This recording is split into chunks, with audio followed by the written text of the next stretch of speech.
నమస్తే, welcome to big story.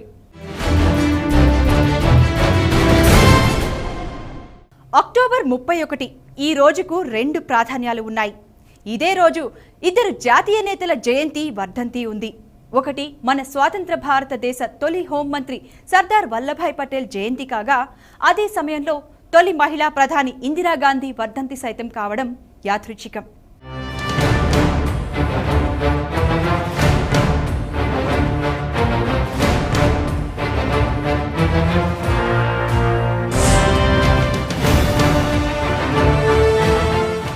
Indira Gandhi వర్ధంతిని national integration డేగా ప్రకటిస్తే, ఇప్పుడు సర్దార్ వల్లభాయ్ పటేల్ జయంతిని నేషనల్ యూనిటీ డేగా జరపాలనే కొత్త సంప్రదాయం మొదలైంది. ఒకరు ఉక్కు మనిషిగా ఖ్యాతి గడిస్తే, ఇందిర తన పాలనా దక్షతతో ఉక్కు మహిళగా ఎదిగారు. వ్యక్తులు వేరైనా వీరిద్దరి నిర్ణయాల్లో, సంకల్పంలో ఎంతో దృఢంగా ముందుకు వెళ్లేవారు. చరిత్రలో మైలురాయిగా నిలిచిన అక్టోబర్ 31 ఉక్కు సంకల్పంతో వెలుగొందిన సర్దార్ పటేల్, ఇందిరాగాంధీ. స్వతంత్ర భారత తొలి హోంమంత్రిగా వెలుగొందిన పటేల్, భారతదేశ తొలి మహిళా ప్రధానిగా వెలుగొందిన ఇందిరాగాంధీ. ఇందిర మరణించి 3 దశాబ్దాలు గడిచాయి. పటేల్ జన్మించి 130 ఏళ్లు గడిచాయి.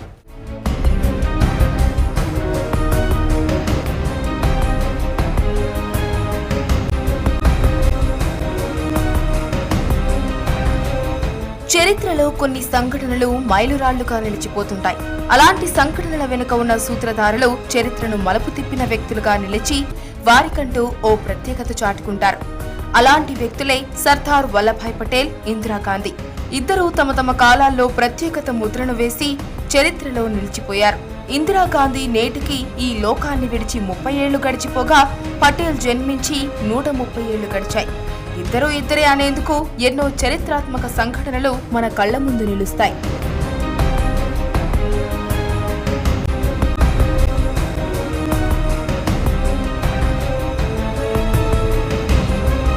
నెహ్రూతో పలు అంశాల్లో విభేదించిన పటేల్. పటేల్ ప్రధాని అయితే పరిస్థితి వేరుగా ఉండేదని పలువురి అంచనా. పటేల్ ప్రధాని అభ్యర్థిత్వాన్ని సమర్థించిన మౌలానా ఆజాద్. పటేల్ ను సొంతం చేసుకునేందుకు ఆర్ఎస్ఎస్ తంటాలు. ఆర్ఎస్ఎస్ ను నిషేధించిన పటేల్.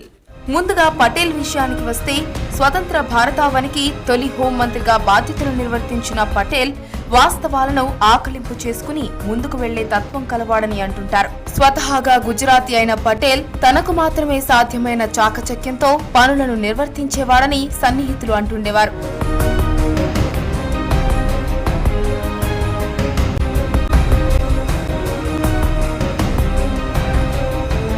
పటేల్ స్వతంత్ర భారతావనిని చవిచూసింది కేవలం 2.5 ఏళ్లే.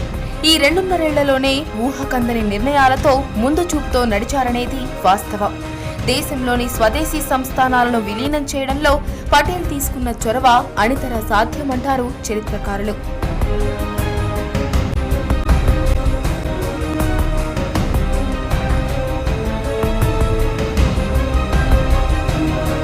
భారత ప్రథమ ప్రధానమంత్రిగా జవహర్లాల్ నెహ్రూ స్థానంలో సర్దార్ పటేల్ ఉంటే దేశానికి మరింత మేలు జరిగేదంటూ పలువురు అంటుంటారు. ఇదే మాట పదే పదే ప్రధాని నరేంద్ర మోదీ అనడం విన్నాం.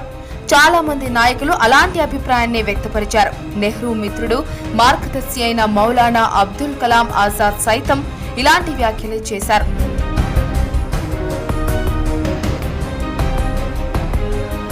ఒకానొక దశలో పరిపాలకుడిగా నెహ్రూ పనితీరు చూశాక ఆజాద్ పెదవి విరిచారు. నెహ్రూ మంత్రివర్గంలో పనిచేసిన ఆజాద్ ఆయనకు అత్యంత సన్నిహితుడు. నెహ్రూను చాలా దగ్గర నుంచి గమనించిన వ్యక్తి. నెహ్రూ వ్యవహార శైలి ఆయనకు ఎందుకో నచ్చలేదు. నెహ్రూను రాష్ట్రపతిగా, పటేల్ను ప్రధానమంత్రిగా చేసి ఉంటే బాగుండేదని ఆజాద్ తన కార్యదర్శి హుమాయూన్ కబీర్తో అన్నారట. ఈ విషయం ఈ మధ్య కాలంలోనే వెలుగు చూసింది.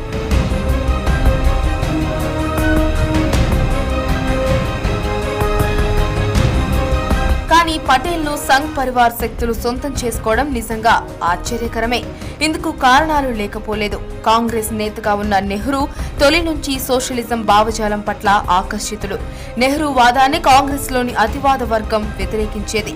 ఆ అతివాద వర్గానికి పటేల్ ప్రాతినిధ్యం వహించాడు. నెహ్రూ సోషలిస్టు నమూనా ఆచరణ సాధ్యం కాదని పటేల్ విశ్వాసం.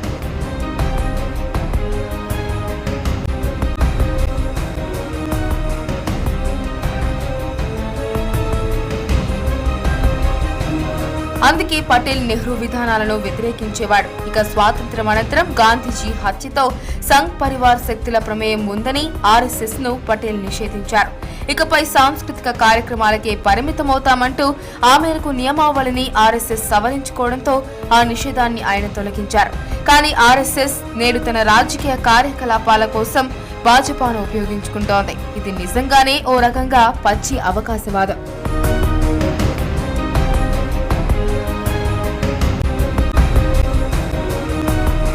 ఆర్ఎస్ఎస్ శక్తులు పటేల్ ను తమవాడిగా సొంతం చేసుకునేందుకు కారణాలు సైతం లేకపోలేదు. ఇటీవలే ప్రముఖ రచయిత పాత్రికేయుడు అయిన ఏసీ నూరానీ పటేల్ కు సంబంధించిన కొన్ని వాస్తవాలను ప్రస్తావించారు.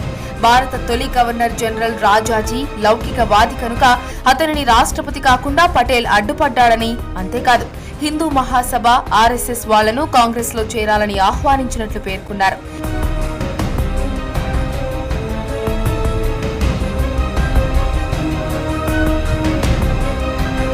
నెహ్రూ సోషలిస్టు విధానాలను పటేల్ సమర్థించేవారు కాదని, జాతీయవాదానికి మద్దతు ఇచ్చేవారని, ఆ జాతీయవాదమే తిరిగి దేశంలో మతవాద రాజకీయాలకు పునాది అయిందనే అపప్రద లేకపోలేదు. ఇక తెలంగాణ సాయుధ పోరాట క్రమంలో పటేల్ సైనిక చర్య కారణంగా ఎందరో పోరాట యోధులు, మైనారిటీలు బలయ్యారు. నిజాంతో పటేల్ చేసుకున్న ఒడంబడిక కారణంగానే భారత మిలిటరీ తెలంగాణలో మారణ హోమం సృష్టించింది. దీనిపై వెలువడిన సుందర్లాల్ కమిటీ రిపోర్ట్ సంచలనం సృష్టించింది.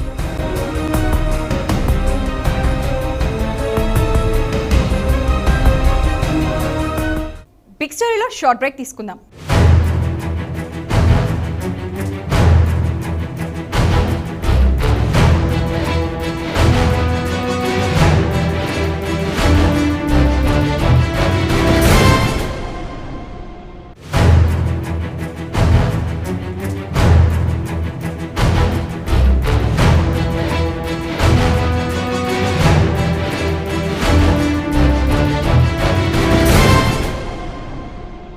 Welcome back to big story.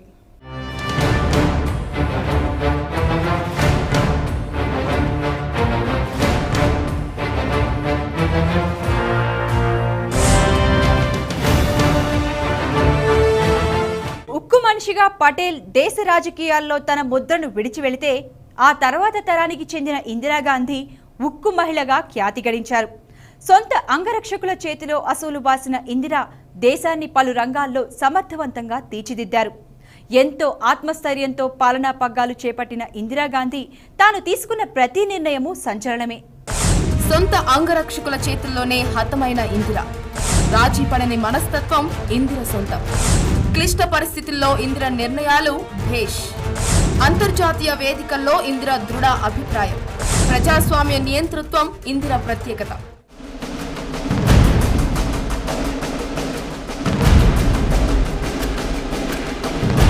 Operation blue star పేరుతో స్వర్ణ దేవాలయం హర్మందిర్ సాహిబ్ పై జరిగిన సైనిక దాడికి నిరసనగా అంగరక్షకులు జరిపిన కాల్పుల్లో ఇందిరాగాంధీ హత్యకు గురై 30 ఏళ్లు నిండాయి. ఆమె మరణించి 3 దశాబ్దాలవుతున్నా జాతీయ, అంతర్జాతీయ రంగాలలో ఆమె పోషించిన పాత్ర ఇప్పటికీ గుర్తు చేసుకుంటుంది అశేష ప్రజానీకం. ఆమెకు ఎంతమంది అభిమానులున్నారో విమర్శించేవారు ఆ స్థాయిలోనే ఉన్నారు. ఇందిర వ్యక్తిత్వమే అరుదైనది.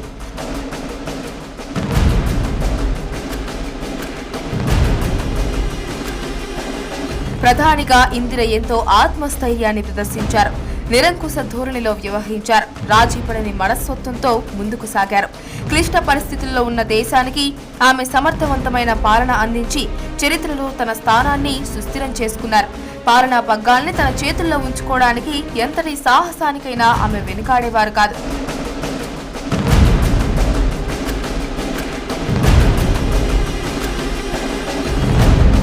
ఎదిరించిన వారికి పుట్టగతులు లేకుండా చేసిన చరిత్ర ఆమెది.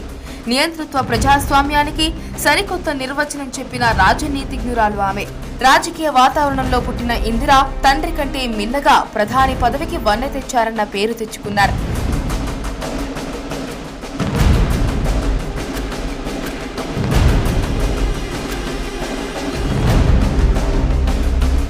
అధికారంలో ఉన్న ప్రతిపక్ష నేతగా ఉన్న దృఢచిత్తమే ఆమెకు బలమైంది.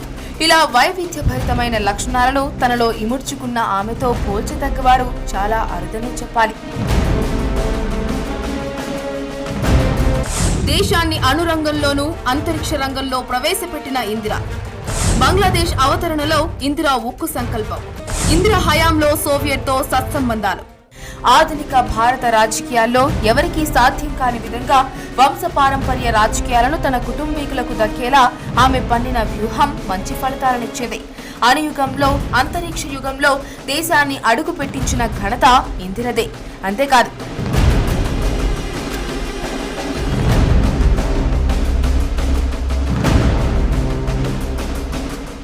పాకిస్తాన్ను ఓడించి బంగ్లాదేశ్ ఆవిర్భావానికి కారకులైన ఆమె ప్రపంచంలోనే దేశాన్ని బలమైన శక్తిగా రూపొందించడంలో అవిరళ కృషి చేశారు. ఇక భారత అనుకూల విధానమే తన అంతర్జాతీయ విధానమని ప్రకటించిన ఇందిర అలీన విధానం పాటించే దేశాలకు నాయకత్వం వహించే స్థాయికి దేశాన్ని తీసుకెళ్లారు. సోవియట్ యూనియన్ కు అనుకూలంగా ఉన్నప్పటికీ అమెరికాకు వ్యతిరేకిగా ముద్రపడకుండా జాగ్రత్త పడ్డారామె.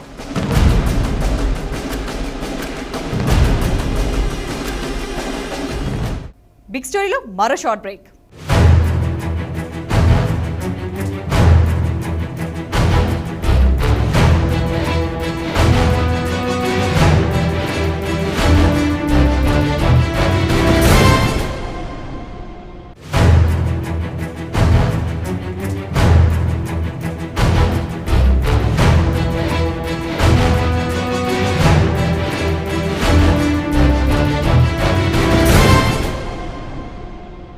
Welcome back to big story.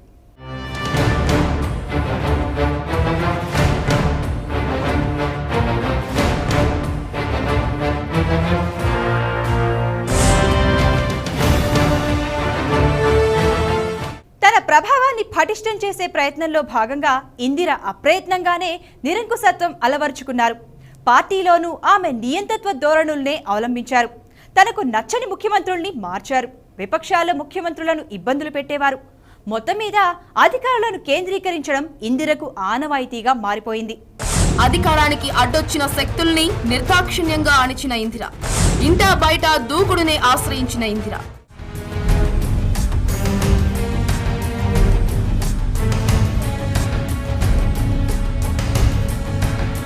ఇందిరాగాంధీలో సహనం, అసహనం సమపాలలో ఉండేవని చెబుతారు. తన అధికారానికి అడ్డురాని విధంగా మిత్రుల్ని, శత్రువుల్ని చేర్చుకునేవారు. విపక్షాలను ఎదగనీయకుండా చేయడంలో ఆమెకు ఆమె సాటి అని అంటారు. ఎమర్జెన్సీ విధించడానికి వ్యతిరేకంగా కాంగ్రెసేతర పార్టీలన్నీ ఏకమైనప్పుడు వారు వీరు అన్న తేడా లేకుండా తన విధానాలను వ్యతిరేకించిన అందరినీ జైళ్లకు పంపడానికి ఆమె వెనుకాడలేదు.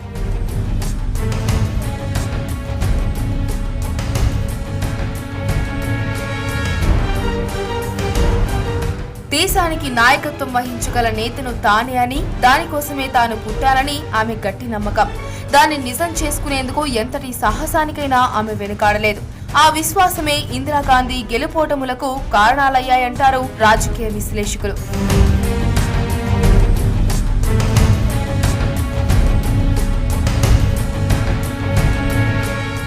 ఇందిర నడిచిన బాట అనితర సాధ్యం.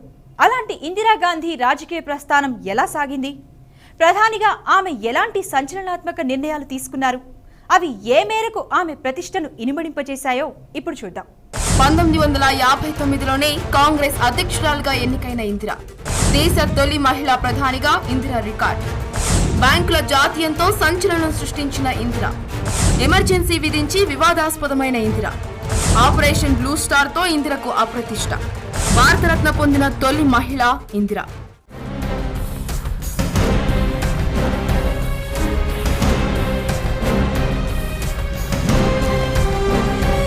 దేశ తొలి ప్రధాని జవహర్ లాల్ నెహ్రూ గారాల పుత్రిక ఇందిరాగాంధీ. శాంతి నికేతన్, ఆక్స్ఫర్డ్ లో చదువుకున్న ఆమె మొదటి నుంచి రాజకీయాలంటే ఆసక్తి చూపేవారు. చదువుకునే సమయంలోనే బ్రిటిష్ లేబర్ పార్టీ విద్యార్థి విభాగం నిర్వహించే కార్యక్రమాలలో చురుకుగా పాల్గొన్నారు. రెండో ప్రపంచ యుద్ధం రోజుల్లో రెడ్ క్రాస్ వాలంటీర్ గా కూడా పనిచేశారు. ఫిరోజ్ గాంధీని వివాహమాడిన ఆమె రాజీవ్ గాంధీ, సంజయ్ గాంధీలకు జన్మనిచ్చారు. చిన్న వయసులోనే కాంగ్రెస్ లో చేరిన ఆమె 1959లో అఖిల భారత కాంగ్రెస్ అధ్యక్షురాలిగా ఎన్నికయ్యారు. లాల్ బహదూర్ శాస్త్రి మరణంతో ప్రధానిగా పదవి బాధ్యతలు చేపట్టారు. అలా దేశ తొలి మహిళా ప్రధానిగా ఎన్నికై ఇందిర రికార్డు సృష్టించారు.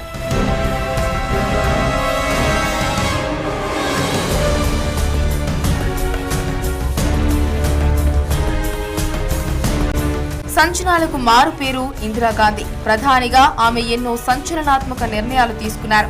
బంగారంపై నియంత్రణ ఎత్తేశారు. 1969లో బ్యాంకులను జాతీయం చేశారు. ఆమె ప్రవేశపెట్టిన హరిత విప్లవం దేశంలో పంటల దిగుబడులు పెరగడానికి ఎంతగానో దోహదపడింది. పేదరిక నిర్మూలన లక్ష్యంగా సాగిన ఆమె గరీబీ హఠావో నినాదం పలువురు ప్రశంసలు అందుకుంది.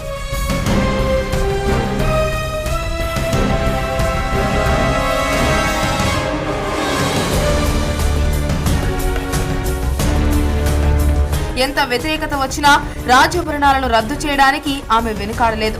అంతేకాదు, ఆమె ప్రవేశపెట్టిన 20 సూత్రాల ఆర్థిక కార్యక్రమం ప్రజల్లోకి చొచ్చుకుపోయింది. అయితే 1975లో విధించిన ఎమర్జెన్సీ, స్వర్ణ దేవాలయంలో ఆపరేషన్ బ్లూ స్టార్ వంటి వివాదాస్పద నిర్ణయాల వల్ల ఆమె తీవ్ర విమర్శలకు గురైంది.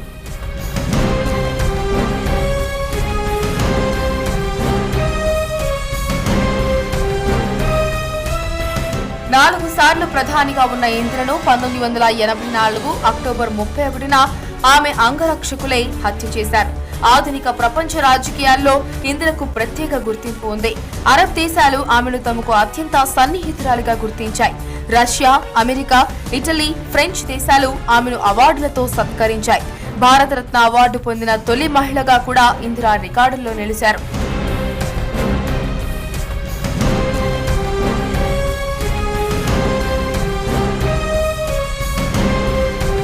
ఇందిరాగాంధీ జీవితంలో ఎన్నో పార్శ్వాలున్నాయి. ఎన్నో రాజ్యాంగబద్ధమైన వ్యవస్థల్ని నిర్వీర్యం చేశారని ఆమెను ప్రత్యర్థులు విమర్శించారు.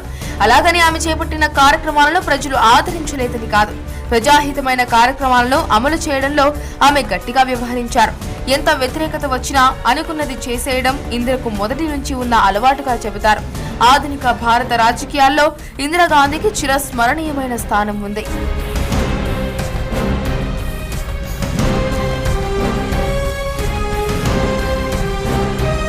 వామపక్షాల విధానాలకు ప్రభావితమైన ఇందిరా 1969లో ప్రారంభించిన బ్యాంకుల జాతీయకరణతో బ్యాంకింగ్ సేవలు నిరుపేదలకు అందుబాటులోకి వచ్చాయి. హరిత విప్లవం పేరుతో ఇందిరాగాంధీ చూపిన చొరవ మన దేశం ఆహార ఉత్పత్తి విషయంలో స్వయం సమృద్ధి సాధించింది. అంతేకాదు, ఆమె హయాంలో రూపొందించిన విదేశాంగ విధానమే ఈనాటికి ఒక విధంగా అమల్లోనే ఉందని చెప్పాలి. ఆమె తరువాత అధికారంలోకి వచ్చిన ప్రధాన మంత్రులంతా అవే విధానాలను కొనసాగించేందుకే మొగ్గు చూపిస్తున్నారు. అంతేకాదు, ఆమె విదేశాంగ విధానాన్ని విమర్శకులు సైతం కొనియాడారు.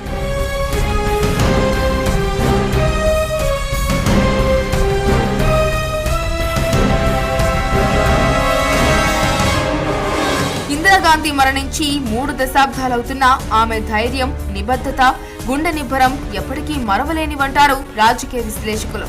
ఇన్ని పార్శ్వాలున్నాయి కాబట్టే పాశ్చాత్య మీడియా సైతం ఇందిరను భారతదేశపు ఉక్కు మహిళ అని అభివర్ణించింది.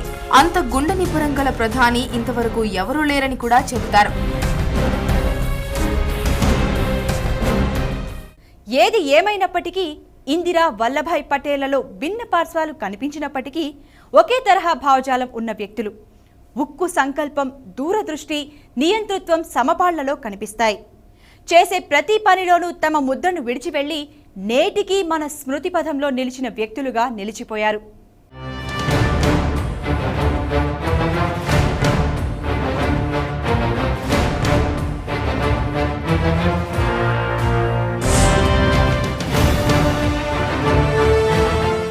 ఇది ఇవాల్టి బిగ్ స్టోరీ. తిరిగి మరో అంశంతో మళ్ళీ కలుద్దాం.